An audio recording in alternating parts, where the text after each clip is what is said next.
Good morning. Thank you for sticking with us till the last panel of this two-day convening. I'm honored to be joined by these esteemed panelists. I just want to note that Judge Zayas, who's supposed to join us, is unable because of a last-minute personal circumstance, but we're grateful for his preparation and his consistent willingness to participate in these discussions. Throughout the convening, we've been talking about approaches to better respond to public safety in this moment, this crossroads that New York City finds themselves in. We've been talking about alternative community responses as well as alternative responses for justice system involvement. And I think what this conversation centers around is really alternative to Rikers Island, right? We want to talk about the decreasing reliance on Rikers Island. As some of you may be aware, Rikers Island has a long and terrible history. You know, it was like in the 1970s, there was judicial findings about the violence and the conditions there.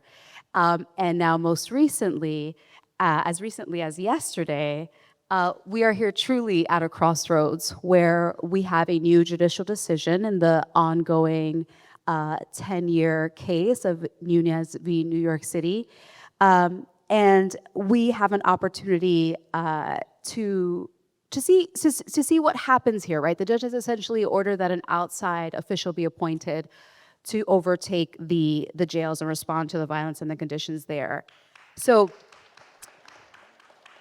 we have a lot to get through on this panel, but I'd like to start there. So I want to turn to Hernandez and ask, in the Nunez v. New York City case, just as I said, just yesterday, this Judge Swain ordered that this outside official be appointed. Can you offer a brief overview of the status of that case, the posture of that case, as well as your take on what might this outside official be able to achieve with both respect to management of the jails and its eventual closure? Sure. Thank you very much for having me. So first of all, Nunez against City of New York is a class action lawsuit that was filed first in 2012. There were charges of excessive force by corrections officers against incarcerated people, and in 2015, rather than go to trial, the city agreed to make a number of changes in what is called a consent decree, a consent judgment. And from there, the city has pretty much since then not made the sort of changes it needs to make to reduce violence. The use of force rates are still much too high. The various ways in which people are harmed and deaths are too high. And so because the city just was not able or willing to comply with that consent decree, the judge said, you know, I've tried a monitor, which serves as the eyes and ears of the court. And that monitor has offered numerous recommendations and tried to work with the city. That didn't work. I tried to break the consent decree into more manageable, smaller orders, fewer things to do. That was not successful. I could impose fines, but this is a very well-resourced jail, and the city already is paying large sums of money to individual plaintiffs for rights violations. So fining them wouldn't be successful in motivating them to comply. And she listed a number of other things, but essentially said, you know, like, I don't have any other options. This is the only thing left to ensure that the people on Rikers and their rights mean something. And so she imposed receivership yesterday, which is very historic. There have only been 13 of those in all of U.S. history. It is something that grew out of defiance to Brown against Board of Education. Judges were really trying to figure out how they would secure compliance. Pretty much 12 years after Brown produced no change in school composition racially. And so judges turned to receivership and other creative, more aggressive forms of intervention, and then applied it to jails and prisons, because at that time, that was when a lot of jails and prisons were coming under the charge of federal courts. So that is what a receivership is and what happened yesterday. So the judge will appoint an outside expert, someone called a remediation manager, who will work alongside the commissioner. The remediation manager will focus on all things that relate to the litigation, which is pretty global because the litigation is all about staffing. It is all about reducing violence. And if you think about staffing, that really touches everything. And if you do not have adequate staffing, you don't have security, you don't have a lot of things. You don't have people going to medical appointments. There are also infrastructure problems and other things that contribute to the violations of rights. But the hope is that this expert will be able to make changes that are, possibly politically unpopular. And maybe that's why the changes haven't yet arrived on Rikers, is because they are political. And so the hope is that by insulating the reform work that's needed on Rikers, that maybe you will have a chance to make real progress. And the last thing I'll say to answer the second part of your question is, what kinds of changes can we expect? I think that you could see people, you could see restructuring in the way that staff is structured, the way that leadership is structured. You could see changes to policies and practices. I mean, one of the things that the city should have done under the consent decree was establish a viable use of force policy. That hasn't happened. That was almost a decade ago. Another thing is accountability. A lot of times staff may do things and are not held accountable. And so if you have a culture of, well, there won't be any consequences, then you have a big problem with how the jail operates. And so the hope is that receiver will remediation manager will be thinking about and focused on some of those issues. Thank you, Hernandez. And that was Hernandez Stroud. He's senior fellow at the Brennan Center, focusing on receivership for New York, as well as other forms of receivership that have occurred throughout the country. Next, I would like to turn to Darren Mack, who is the co-director of Freedom Agenda. Darren, how would you describe the problems that are currently occurring on Rikers Island, which this receiver and this long-term litigation has been meaning to address? Yeah, so thank you for inviting me, and thank you for that question. So, unfortunately, Rikers Island is a human rights crisis, and under this current mayoral administration, Rikers Island, the human rights crisis has exacerbated. And evidence of that is what happened yesterday with this ruling. Not only that, it's been thousands of people suffering, being churned through Rikers Island under this administration after we've seen decrease, through the previous mayors of our city, 38 deaths in DOC custody since his administration took office. And it's just been, horrible. There's a fiscal problem as well. Right now, it's taking over $500,000 to detain one person on Rikers Island, and that's a fiscal, irresponsible. That's a major problem that's happening today. Is we haven't seen the investments that's needed that was actually negotiated in 2019 with the plan to close Rikers within this administration. So this hasn't been a priority for this mayor. This hasn't, he hasn't put the political will to actually expedite closure. And, far too many people have been suffering. And it's just so many problems to enumerate, and those are the top line things that has been problematic, that's been going on far too long. 10 years for a federal monitor. I'm surprised the United Nations didn't step in. It's been so bad. So yeah, that's kind of some of the most major problems of today. I'd like to turn to Zachary Katznelson, Executive Director of the Independent Rikers Commission. So my question to you, Zachary, is Can you describe what has brought the most recent push to close Rikers Island? We know it's not the first push to close Rikers in its history. We know there's a long-standing problematic history of Rikers Island almost since its inception. But can you talk about the last 10 years or so and what has brought us to this place where we have a law mandating its closure and a legal deadline? Yeah, thank you very much. Good morning, everybody. Pleasure to be with you. So as Darren said, Rikers fails on pretty much every metric that you can think of, whether it's finances, whether it's public safety, whether it's just the humanity, the dignity of people there. It's a jail system that fails every single one of us. It fails the people that are incarcerated. It fails the people that work within its walls. It fails us as New Yorkers because the ripple effect of what happens in Rikers does not stay in Rikers, but people are released and they come back home traumatized, destabilized, and it makes all of us less well off. And so I think, though, for many New Yorkers, I'm born and raised in New York, I think people knew about Rikers for years somewhat, but not enough. I consider myself in that category. I knew some of it, but I didn't understand the depth of the problems, the depth of the ramifications of the mistreatment and the neglect and the just failure to address what was happening at Rikers. And it was about 10 years ago that more attention started to be called to those factors.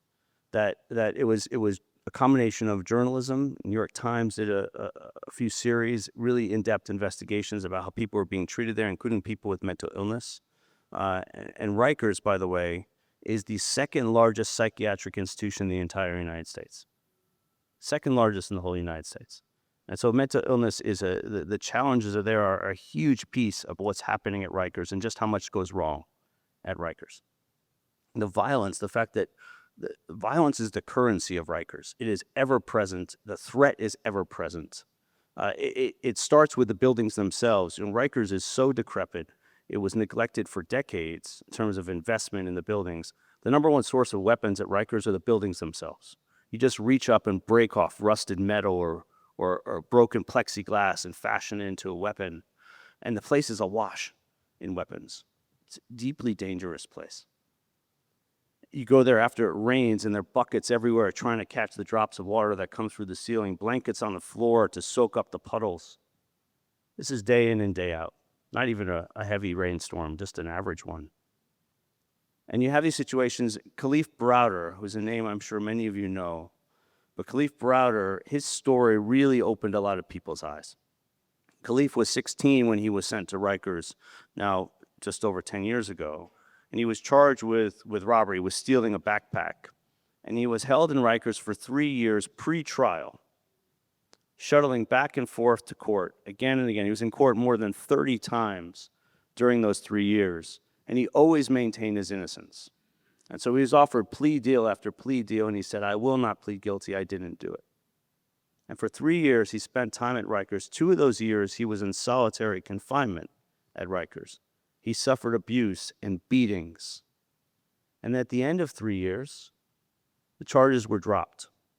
Turns out that the lead witness in the case had moved away more than a year before and wasn't in New York anymore. Charges were dropped, Khalif was released, but the damage, the deep, profound damage had been done. And 2 years after he was released, Khalif took his own life. And his story really put a face to what was happening on Rikers. Rikers is out of sight, out of mind, right? It's on an island next to LaGuardia. Very few people go there. A lot of people don't even know where it is. You look at the subway map, the new subway map now, it doesn't even have Rikers on the map. Right? So it was neglected for a long time. And a lot of that, I believe, has to do with race. The reality of who is at Rikers. 85% of the people that work at Rikers are Black or Latino. 88% of the people that are locked up there, Black or Latino.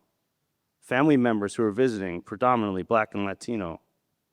Crime victims in New York City, predominantly Black and Latino. The ripple effects, everything about Rikers affects some communities disproportionately.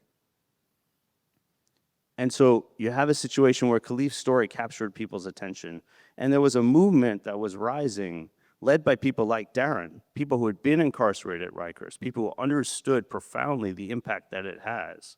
and said, no more. This is not acceptable anymore. And elected officials started to listen. And so a commission that I now help run, called the Independent Rikers Commission, was appointed originally by then Speaker Melissa Mark Viverito, City Council Speaker, to try and figure out what to do with Rikers and proposed that it had to be closed. There was no way to fix it. There's no way to redeem that place. And that is absolutely still true today. But that first decision, the combination of sort of the pressure from our commission, the leadership marching in the streets with Darren and others leading the way, and that pressure led to a law being passed in 2019 by the city mandating, really instituting a plan to close Rikers. And then 2 years later, setting a legal deadline that by August 31st, 2027, no human being is allowed to be incarcerated on Rikers. That is New York City law. Now, we're not going to hit that deadline for reasons we're going to get into probably a bit later. But that is the law right now. And it was the consensus that anyway, as I said at the beginning, any way you look at Rikers, it fails us. And there is no way to fix that place. And so we really have to move forward collectively. It's one of the things that our commission does, is try and lay out a blueprint for how do we get this done? How do we end up in a much better, safer, more fiscally sane place where people aren't dying at this rate, where the danger isn't so great for everyone within the walls of the jail? And how do we get much better outcomes when people leave? So that's what we try and focus on, and hopefully, we collectively as a city, we have our work cut out for us. But there's no question that we can get this done. It's not easy, but the path is clear. And so look forward to working with everyone here, as every New Yorker, frankly, has a role to play to make sure that we can end the scourge of Rikers on our city. Thank you. When we think about this, the harms that you and Darren just highlighted about relying on Rikers Island, right? Because we're not just talking about jails generally, but we have an especially problematic jail in our city. It sounds, and it's kind of ironic when you think about the fact that coupled with the data, we see a downtrend of the jail population for nearly 30 years, right? And so I'd like to direct this question to you, Sen Hermang, who is the Executive Director of New York County Defender Services. When you look at that data and we see this decrease over 30 years, what are some policy decisions or other contributing factors that led to that decreased reliance on jail over a 30-year period? Well, so clearly a lot. I know we've seen a decrease over a 30-year period, but really if you look at the decrease probably from 2012, 2013 up to 2020, that's where we really saw a massive decrease in our jail population. The policies were so many. Some of them were legislative victories that we had in Albany, that the community had in Albany. The stakeholders of public defenders, Freedom Agenda, Vocal New York, and just, all the folks who for years were taking buses up to Albany and pressing for legislative change. And really, it was a movement that had not been seen, I would say really prior to 2010. If you speak to legislators who were around in the 90s and the early 2000s, like the only folks who were going up there to talk about criminal legal bills were prosecutors. And so really this coalition came together and was able to just have these legislative victories, raise the age, big impact on, getting, our young folks into family court rather than have them sit in Rikers and, process through our adult courts. And there was an avenue created for that. In Manhattan, a particular issue we had is the gravity knife bill. So for 20 years of my career representing folks in New York County Supreme Court, if you were a white construction worker on a train and you had that little, like knife belt, tool belts, and you had a knife that you use as part of your craft, you could walk past NYPD officer after NYPD officer. Nobody would stop you. But if you were a black or brown person and you had that knife, you were stopped. And the cruelty of it was that if you happen to have had any kind of prior conviction, whether it was 5 years ago, 10 years ago, 15 years ago, they would take that prior conviction and convert that misdemeanor into a felony. And the standard practice in New York County for a decade was to send you upstate. Didn't matter that you were working, didn't matter that we could show that you were a super. It was just send people upstate. So, in Manhattan in particular, getting that gravity knife bill was just massive in having an impact. Bail reform. I know, we've been frustrated from the defender side at just the numerous times that the bail reform law has been rolled back, really without giving it like the proper opportunity to play itself out. It's a very reactionary response by folks up in Albany, but bail reform has just been an absolute game changer in terms of the number of individuals who are not even eligible for bail, and we could connect them to services, get them back in the community, keep them in their homes, keep them in their jobs. Yeah, I could go on for quite a while, but I think the real big takeaway was the partnership between defenders, community members, and legislatures to come together and really focus on bills and laws that, for the first time were being introduced and passed. And, we've seen what the impact is. Look at that jail population decrease between 2014 and 2020. And it coincides with all of these bills being passed.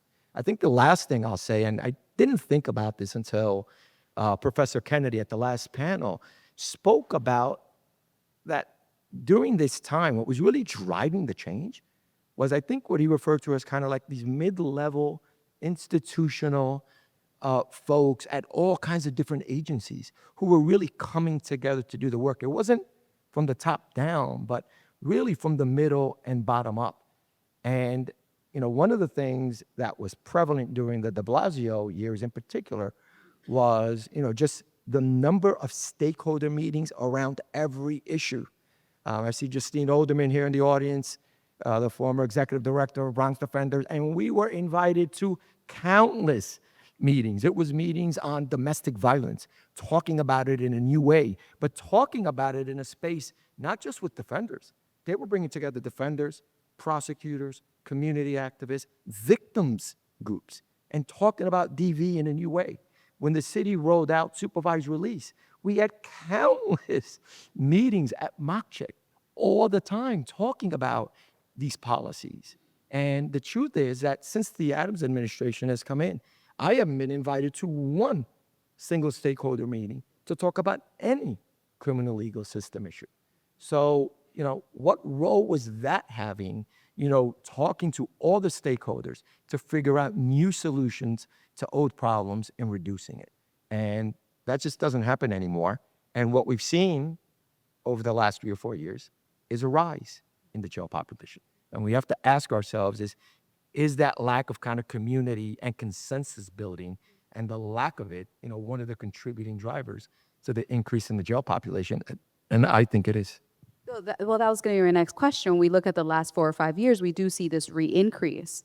So are there any other contributing factors that you all, and I just extend this question to all of you, are the things that you might attribute this more recent increase in the jail population to?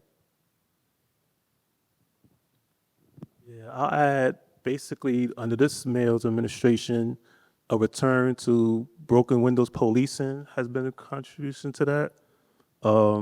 Stop and Frisk 2.0, from that came straight out of the Giuliani playbook, is contributed to the population increase. And, we see it on the news, the criminalization of vendors, of the unhoused population, and especially people with mental health issues. Since this mayor been in office, it's been over 60% increase of people with mental health issues detained on Rikers Island. And he talks about the numbers all the time. Half of the population on Rikers Island has a mental health issue. 20% of them has a serious mental health illness, but hasn't lifted a finger to do anything about it. So that's those are some of the factors that contributed to the increases in this population. Yeah, and I think on the diversion issue, right? We have these diversion courts, which is another policy change. In particular, in Manhattan, we have a mental health court, we have an ATI court, we have a drug diversion court. But what we're seeing is that it's taking 9 to 15 months in Manhattan from the time somebody is arraigned in criminal court to guide them through that whole process to get them into a bed. And I think there are things that, certainly we can do to streamline that process. One of the things I've been talking about for years is one assessment, right? In Manhattan, right? First, you have the prosecutors who demand every medical record that your client, has ever filled out going back 20 years, right? Then they make their assessment, which could take 3 to 4 months.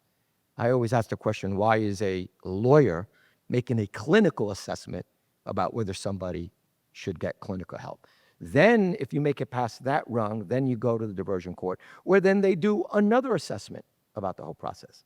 And then if Danny or the prosecutors don't like the assessment that came back, they can ask for an outside assessment. And so, I've been advocating, listen, we're public defenders, you're prosecutors, let the healthcare professionals come up with one assessment, and we all respect and abide by that assessment. And that would reduce that 9 to 15 month, delay in getting somebody placed easily by at least 6 months. But we have to trust the process. Either you believe in diversion and you believe in the healthcare professionals and their expertise, or you don't. And, I think we just have to trust the process. And I also think from a staffing perspective, we need more diversion judges. We have 2 diversion judges and a part-time diversion judge. We need to cut down on the number of judges who are just taking pleas and sentencing people up to state court and divert those resources to create more diversion and pass the Treatment Expansion Court Act, which would create a legislative and statutory framework for mental health courts throughout the entire state. Yeah, I think what Stan's talking about, this idea of just how long cases take, is an example of the artificial inflation of the population at Rikers, right? If you start from a place, let's presume, right, there are some people that cannot safely be in the community right now, right?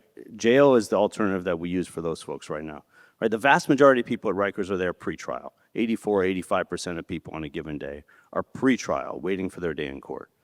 But on average, those people that have been in jail 9 months and counting, waiting for their case to be resolved. That's the average, right? But there are people, 1,400 people been there more than a year, 500 people been there more than 2 years, 200 plus people more than 3 years pre-trial, right? So that Khalif Browder story where he was there 3 years pre-trial, that's certainly not the norm, but it is not atypical today. Those rates, those delays got worse during COVID. We've kind of dealt with that backlog, but the cases are still taking far too long.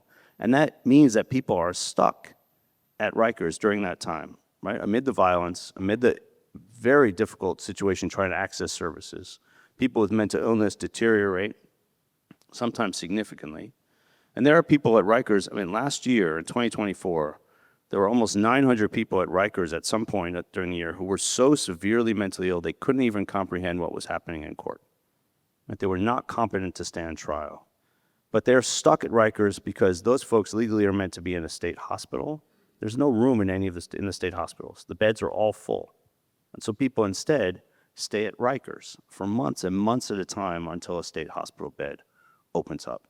These things inflate the jail population in a way that doesn't have anything to do with public safety. It has to do with systems not working, whether it's waiting for assessments, waiting to see about diversion opportunities. And I'll just note, it's not just the incarcerated people sitting and waiting. It's not just the burden being put on correction officers who are dealing with a very ill, very difficult, long-term population that's not meant to be there for a whole host of reasons. It's not necessary for them to be there for public safety. But crime victims are also sitting and waiting. They want answers. They want accountability, whatever form that may take. Because if you ask a crime victim, and our commission did a study on this last year, surveyed almost 1,300 crime victims across New York City, they want to make sure that what happened to them never happens to anyone else again.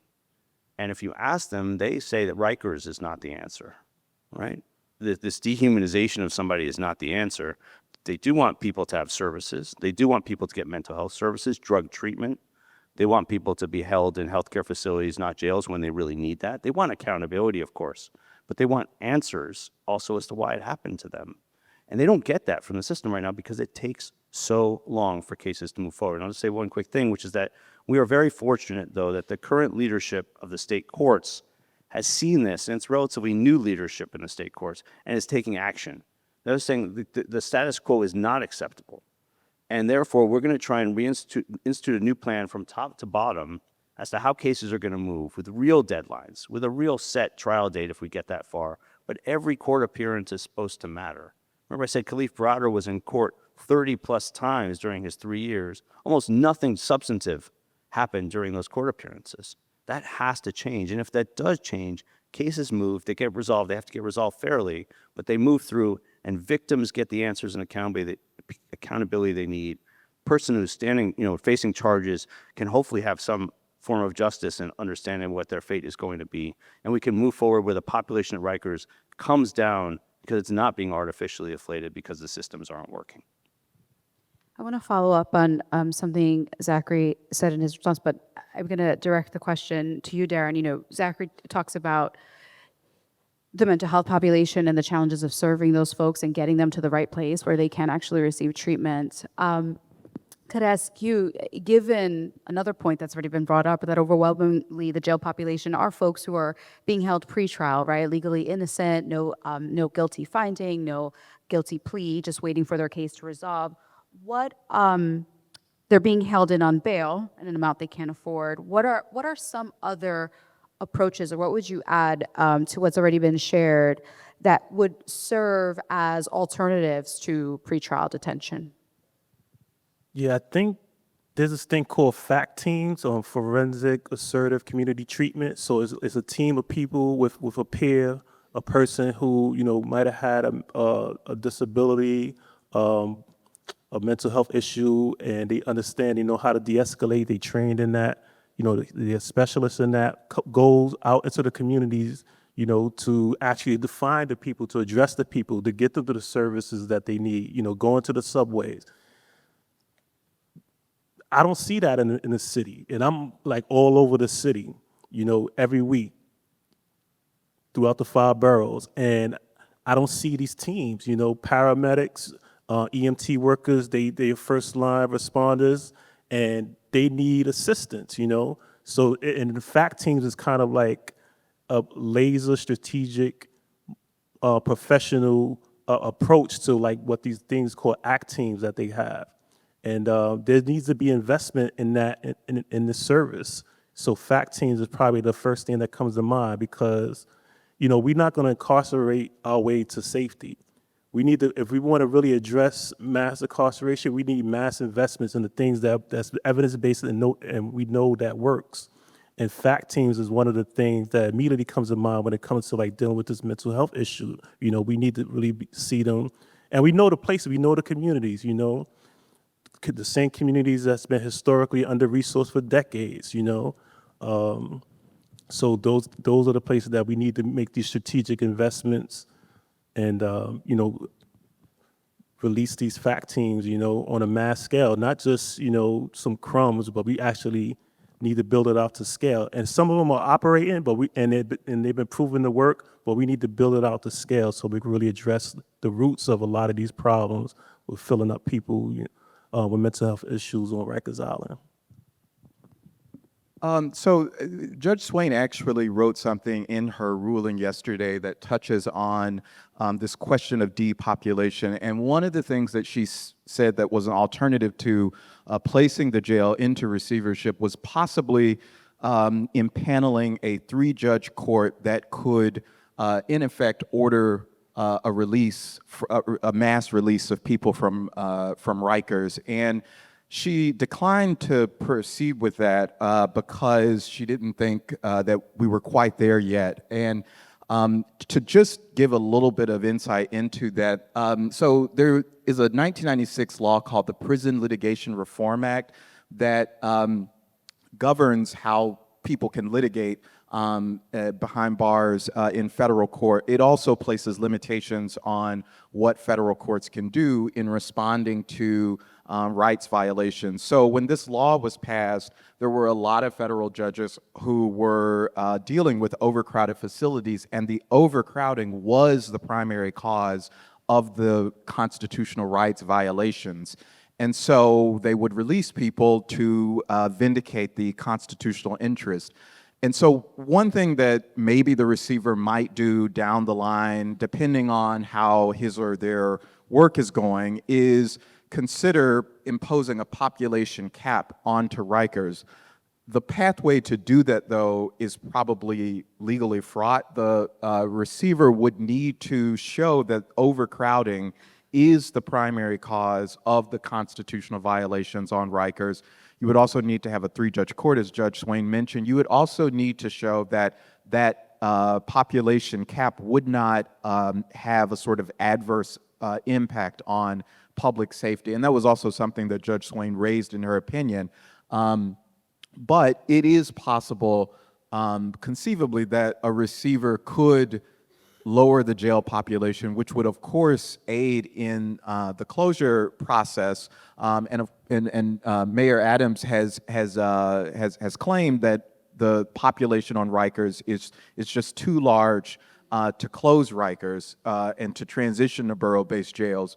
So that would be one way the receiver could undercut that argument. So I would just say we don't need a three-judge panel to lower the population at Rikers, because we have hundreds of judges every day sitting in criminal courts who are the ones setting the bail. So we have a supervised release program in New York City that started in 2016, which is incredibly successful. The rate of return for folks who are placed on supervised release, I believe, is somewhere around 85%. The rate of felony rearrest is also drastically reduced. But what we see is an underutilization of supervised release for people who would most benefit from supervised release, while we're seeing an overutilization of supervised release for people who don't need it. So our ROR population, the release on your own recognizance at arraignments, is actually being shrunk because those folks are being put on supervised release. So now you have a supervised release officer that, instead of taking the finite time and resources they have to focus on the folks who have the most needs in a pretrial situation, they're spending way too much time on people who don't need to be on supervised release and should just be released ROR. I would also love to see some kind of post-mortem done by judges when they set bail and somebody is ultimately able to make bail and they don't get rearrested, right? They show up to every court appearance, right? They return. The first question judges should be asking themselves is, why was bail set on this individual, right? And if we're going back and we're really studying that process, right, then maybe we could have judges setting less bail for individuals and trusting the supervised release process. But I think we have to get rid of those who don't need to be on it and open up our minds and our confidence in the program so that there are folks at Rikers Island who can absolutely be placed on supervised release, return to court, and not get rearrested. Could I ask you, Stan, about this, I think, reoccurring concern around rearrest, right? Despite the fact that it's been found that it's a relatively small number of people who are actually rearrested. And even after bail reform, you know, we get Data Collaborative for Justice with colleagues Mike Rampell, Renee Ropak, who I'm only pretending to be able to see in the audience, but I believe we're here. They did this recidivism study, right? And they found that overall recidivism numbers did not increase, although there were, when you looked at closer at the subpopulations, you see where recidivism does occur, among which individuals there may be a likelihood of rearrest within a year, within 2 years. So I wanted to ask you, Stan, given that you're serving this population directly, what are some interventions you would like to see or propose for that relatively small number of people who do end up re-entering the jail system? So, I mean, recidivism is a big topic, obviously. You know, I think one of the things that we've been thinking about at NYCDS in terms of, you know, what impact and difference we could have is this idea of continuum of care. And so, we applied for a federal grant last year. We received it in collaboration with the Data Collaborative on this reentry pilot program, where the idea is that we will represent you and work with you and advocate for you from the minute we meet you at criminal court arraignments until up to 1 year after your release from jail or prison. Because the reality is that whether it's Rikers, whether it's upstate, these are just, people have to go into survival mode when they enter these facilities, right? These are dangerous, horrible places. You have 20 former Department of Correction officers, former officers, that are indicted for murder right now in connection with 2 beating deaths upstate, right? And then we're surprised when, the recidivism rate is 35%, 45%, depending on you look at 1 year out, 2 year out. What are we really doing to ensure that the folks who are coming out of our prisons and jails are set up to succeed? Not just a pep talk and, here's a couple of referrals, but what are we doing? So what we're doing with this grant is that the Data Collaborative has set up a needs assessment. And so everybody coming out is going to be put through the needs assessment. And the way we're thinking about it is that you're in one of 3 groups, right? The group that's going to need the least amount of resources is, I'm coming out, I'm moving back home with my partner, I'm going to be living with my kids, my partner's working, and, I've got a couple of interviews lined up. That's somebody who's coming out and has, a decent amount of structure and support there. And yes, we're going to engage with you, but probably not spend the most resources with you. The middle person is a person who's coming out and, my cousin's going to let me sleep on their couch for 6 months. They're going to help me for a limited amount of time until I kind of, get, off my feet. Hopefully I could get a job in that time. Hopefully I could find housing. It's a lot of hope in there and not a lot of clear planning. And the highest needs folks are the folks who are coming out who have nobody, right? They're going back to the homeless shelter. Maybe their mom died while they were in prison. Their brother or cousins moved out of state and they have nobody there. And so the idea is that we're not going to end our relationship with the client when the person is sentenced, right? It's just entering a different phase. We're going to work with them during the time they're there. We're going to think about, how do we make your dreams and your desires a reality? We're going to work with those folks and literally meet them when the upstate bus drops them off, at Port Authority. Have a conversation with them, meet them there, right? And guide them through this bureaucratic maze, which can be getting an ID, getting housing, applying for jobs training. Because the reality is that the relationship right now when you come out of prison with a parole officer is defined by a gun and a badge. And the conversation in large part is, these are the things that if you do these things, I'm going to violate you, right? Yes, maybe they give them appointments that they have to, navigate, and it's kind of like, good luck and let me know how that goes. So we want to work with folks up to a year afterwards, because I think that we can get the data to illustrate that if you make this type of investment, that's going to have a real impact on recidivism rates. And so how about we spend more money investing in these kind of solutions rather than paying $500,000 to have somebody sit on Rikers? And so I just think we have to be intentional. I think we have to just think differently. And I think we have to make the investment to reflect the reality of what's happening to folks when they're sent to Rikers and when they're sent upstate.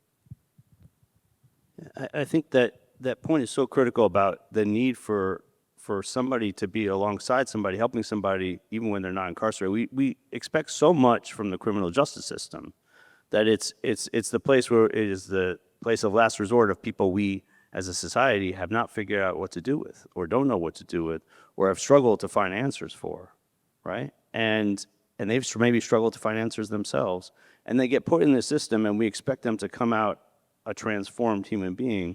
The reality is there were lots of inputs, of course, that led them to that day where they got arrested and then incarcerated. There are lots of reasons why they may face challenges when they come out, not least mental illness, addiction, these issues which are often long-standing, lingering, and why people lose contact with family members or lose the ability to rely on family members. And I don't think we should underestimate at all the impact that COVID had on this, that there were so many, think about who died during COVID in New York City, right? right? Matriarchs and patriarchs of families, disproportionate, that age group, right? Older adults passed away, people who held people together, held others together in their family, that were that shoulder to lean on and cry on, but also maybe that bedroom to sleep in when you needed it, that meal you could get, that support. That backbone is gone and can never be replaced. And there were so many people that at the same time that happened, social services were forced to shut down, nonprofits couldn't open their doors or went virtual. Like it was this moment where for a long period of time, many, many months, people were left to just fend for themselves. And we now expect the justice system to pick up the pieces in so many ways. And yet it is an important intercept point, right? It's an opportunity that we miss far too often. Let's give one example of that. There are 900 people at Rikers right now getting medication-assisted treatment, right? Drug treatment, where they're generally stable, they're generally doing okay. But they're released from Rikers, and often all they get is a piece of paper, as Stan was alluding, what happens sometimes with parole, a piece of paper, okay, report to this place, you can get continuing treatment. Oftentimes that treatment facility doesn't even know the person is coming. They're not yet a client, they're not yet on their roster. They may or may not turn up, and we miss these opportunities where somebody is on a better path, and then they drop off because that continuity is not there. We know what works. We know we can do so much better. We have the base to build from. We're not starting from scratch. For any of this, we're not starting from scratch, but we need the investments. We need these to take advantage of these intercept points. We're failing too often, and the result, as Stan alluded, is 35% of people, when they're released from jail, they're back at Rikers within 1 year. Right? That's not just rearrested, they're reincarcerated. It's actually a third of people reincarcerated within 1 year. That is a failure that should be unacceptable to all of us, and we know we can do better.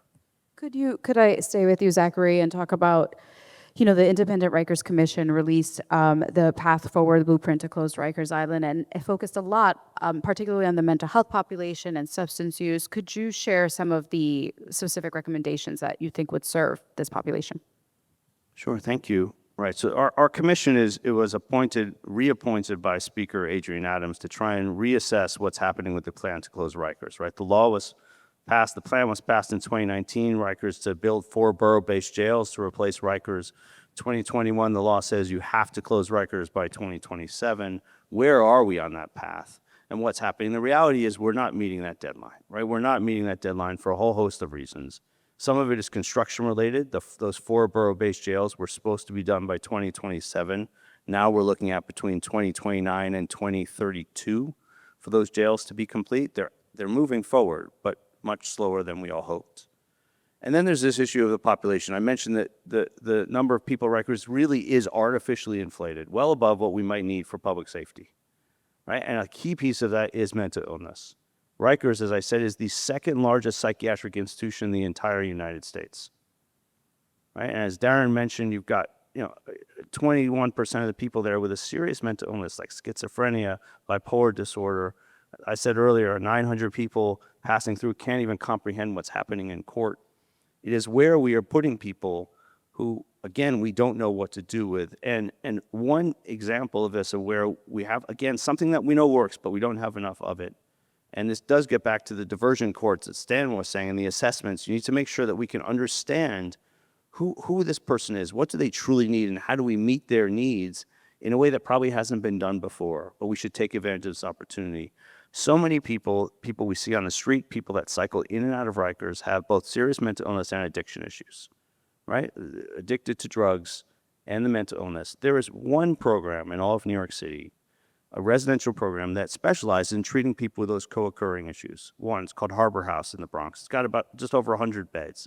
There is a months-long waiting list for people to get in there. And so often when we as a commission have talked to judges, district attorneys, others in the system, they say, I look at this person standing before me, and I want them to get treatment. I think they should have residential treatment. I want them to be somewhere like Harbor House, but there's no room there.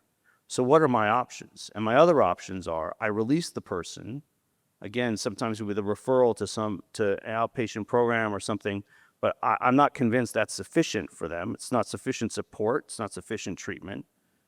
I don't think that's going to work. what else do I have? I have Rikers. And so if I'm a judge, I'm sitting there facing with this terrible choice. I know Rikers is a disaster. And yet I don't feel comfortable releasing the person on the street. And every day judges are making that call. And a lot of times people are ending up in Rikers. And then they stay in Rikers. I mentioned earlier just how long cases take to move through and just how long people are stuck there. And that adds to this process where, 75% of people at Rikers come straight back from Rikers to our communities. Right? They're not going upstate to prison. They're coming home. And what situation are they going to be in? People with serious mental illness who may or may not be getting good care in Rikers, healthcare authorities there do the best they can under the circumstances. They are often destabilized and traumatized. Let's give one quick example or experience. Last year, there was this reporting came out of something called deadlocking, which is where, officers in Rikers, they are not mental health professionals. They don't have training to deal with people. They didn't take this job necessarily even to be mental health workers, but they are asked to do that every single day in a way that I think is tremendously unfair to them. To ask somebody without the training, without the support, to actually grapple with people with serious mental illness. And those people I mentioned who were so severely ill, they should be in state hospitals because they can't even understand what's happening in court. They're stuck at Rikers, and the staff doesn't know, by and large, how to handle them. And so last year, they were doing something called deadlocking, where they were literally just locking that very severely mentally ill person in their cell for days and weeks at a time straight. Because when they came out, sometimes they were aggressive and violent. Sometimes they were just looking at officers in a weird way that made them feel very uncomfortable.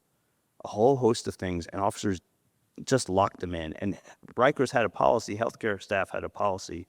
They would not provide healthcare at the side of somebody's cell door because that wasn't confidential.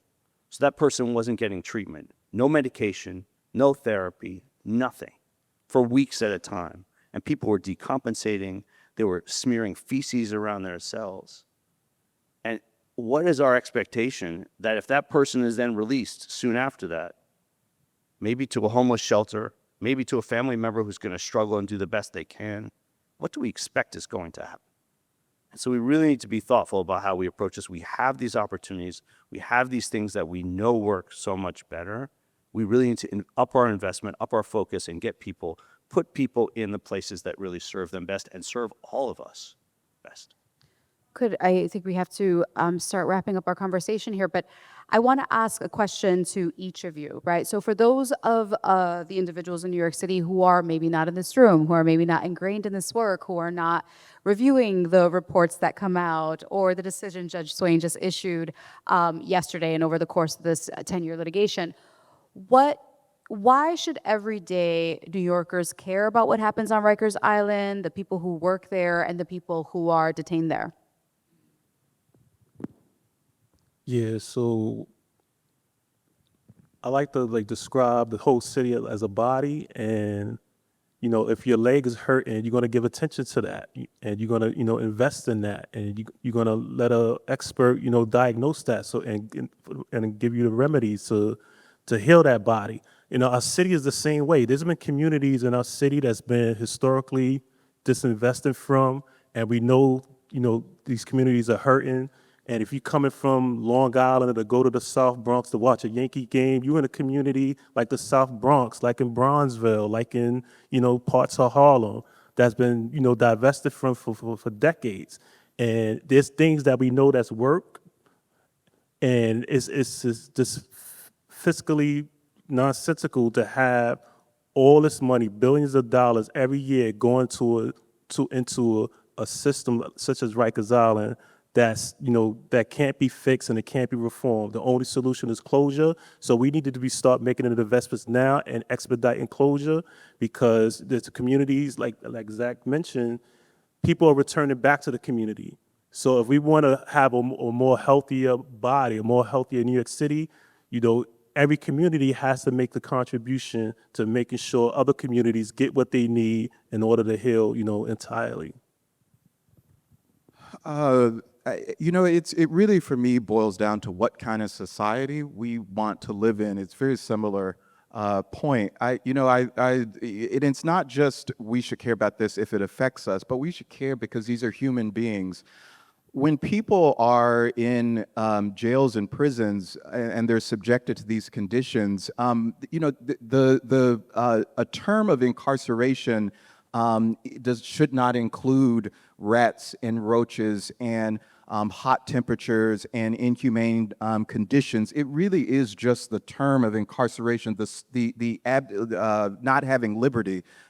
In the case of prisons, that is the punishment. It is not everything else that comes with those punishments. And even people should not be subjected to those conditions, regardless of if they've been convicted or not, because they are human beings. And so when people think about New York and they talk about Broadway and they talk about all of the great things that this city has to offer, I mean, in the shadow is Rikers. And, I don't know that that's a society that anyone would want to be a part of. And so I think that, what kind of society do we want to be? Who are we as a people? Are we a sort of people who are okay with the Khalif Browder story, are okay with the sort of brutality? Because all of that is in our name, because as taxpayers, we fund Rikers. And so that's what it comes down to for me.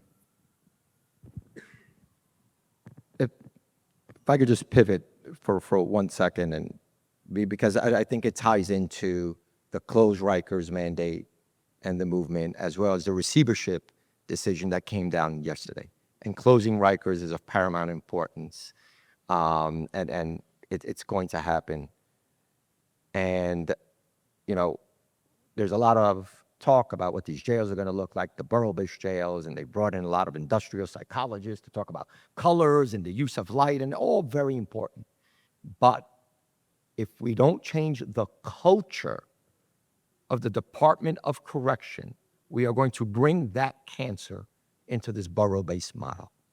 And so, the decision yesterday, while I've been calling for a receivership for about 4 years now, people were very happy in my office, and I think they were surprised by my reaction that I wasn't jumping for joy, because all this is an opportunity to change culture, right? We're going to see how this plays out, but I just think it's so important that culture be changed before we move to this borough-based system, so that we don't bring that cancer, over to the new jails. And 15 years from now, there's not 4 different people up here talking about, the toxic culture of the borough-based jail system. Thank you. I'm going to turn to Zachary, but we'll turn to Q&A soon. But Yeah, thank you. I 100% agree with that. It's essential that we change how the department operates and how people are treated inside, how staff are supported and trained and chosen, frankly, for their positions. And I think I would just put out there, if from what you know of Rikers, for what you know of this system, if you agree that things need to change, I would ask you to please join us in pushing for that to happen. I'm sure many of you are already, but just urge you, for instance, to get in touch with your city council members, right? I mean, it's budget season in New York City right now. The city budget has to pass by the end of June. And this is an opportunity to start some of these investments that we're talking about. The state budget just passed. It includes 100 new psychiatric beds for that population of people that are so severely ill they can't understand what's happening in court. That's a down payment on what we need. Our commission believes we need 500. We've got 100 in this budget. That's a start. But the city budget is next. And so this is an opportunity, very rarely do council members hear from their constituents about issues like this, right? Or even frankly from their constituents at all, right? It's sort of this hidden world to many of us, this political world we may read about in the papers, but to engage as a constituent and say, hey, this matters to me. I would really like to see these investments in supportive housing, in the forensic treatment teams that Darren was talking about, and these opportunities to actually meet people where they are, that residential treatment program I was talking about for people with severe mental illness and addiction. This is funding that we need. Build on what we know works. Let's build it up. Let's start to make progress and start to change. Our streets will start to feel different. Our subways will start to feel different. The jails will be different. But we need to start making those investments now. So I would encourage you all to please speak up whenever you can. okay, thank you.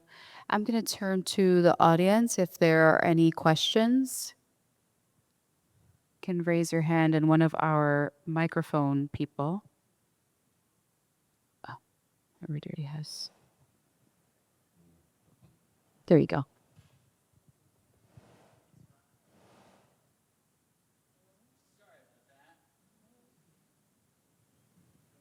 Are we on? Okay.